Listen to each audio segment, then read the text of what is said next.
मई को पूरे देश भर में मॉक ड्रिल की जाएगी। देश के अलग अलग राज्यों और केंद्र शासित प्रदेशों में 244 जिलों में ये सिविल डिफेंस की मॉक ड्रिल है वो की जाएंगी। आपको बता दें, गृह मंत्रालय ने आदेश जारी किया था कि सभी राज्यों और केंद्र शासित प्रदेशों में सिविल डिफेंस की मॉक ड्रिल है वो की जाए। गृह मंत्रालय के पास सिविल डिफेंस के कानून के हिसाब से ये अधिकार होता है कि वो कभी भी मॉक ड्रिल करवाने के आदेश जारी कर सकता है। लेकिन बात है कि मॉक ड्रिल में होता क्या है। मॉक ड्रिल में ये होता है कि सामान्य तौर पर सिविल डिफेंस के लिए सारी तैयारियां हैं वो की जाती है, यानी कि नागरिक रक्षा के लिए क्या कुछ कदम है वो उठाए जा सकते हैं अगर कोई भी आपातकाल स्थिति हो जाती है तो।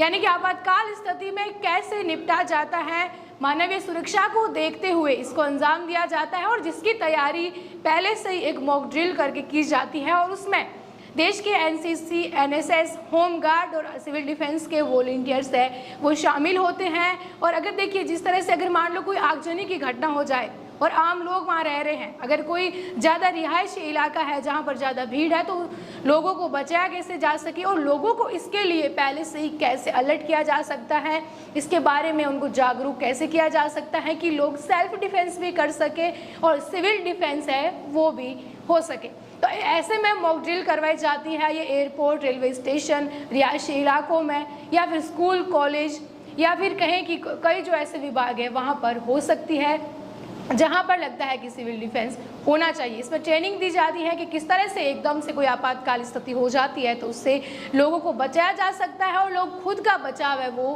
कैसे कर सकते हैं। ये पूरी दुनिया में भी अलग अलग जगह, अलग अलग देशों में जब ऐसे इमरजेंसी के हालात होते हैं तो मॉक ड्रिल्स होती है जिसमें आम नागरिकों को इससे निकलने का उपाय है वो भी बताया जाता है। तो ऐसे में जब भी मॉक ड्रिल हो तो ये सोचने की बात या डरने की बात नहीं है कि ये सब क्या हो रहा है, जिसमें बेसिक तौर पर एक यही होता है, गृह मंत्रालय का आदेश होता है और जिसमें सिविल डिफेंस की टीम खुद होती है, वो ये मैनेज करती है कि किस तरह से उनको अगर एकदम से आपातकाल घटना हो जाए तो उससे निपटना है और आम लोगों की सुरक्षा को ध्यान में रखते हुए किस तरह से हालात से जल्दी उनको वहाँ से बचाया जा सकता है। तो इसमें जो सिविल डिफेंस के वॉलंटियर्स होते हैं वो भी शामिल होते हैं, जो ग्रुप होते हैं एनएसएस के, जो राष्ट्रीय सुरक्षा होती है और एनसीसी होती है उसके वॉलंटियर्स होते हैं वो भी इसमें शामिल होते हैं। वो सहायता करते हैं सिविल डिफेंस को करने के लिए और वहीं से लोगों को भी अवेयर किया जाता है ताकि ऐसी कोई स्थिति बने तो लोगों के लिए ये एक नया या डरावने वाली कोई बात है वो नहीं हो, इसीलिए जो मॉक ड्रिल है वो की जाती है। जुड़े रहिए द खटक से। मैं ममता आप सबके साथ। शुक्रिया।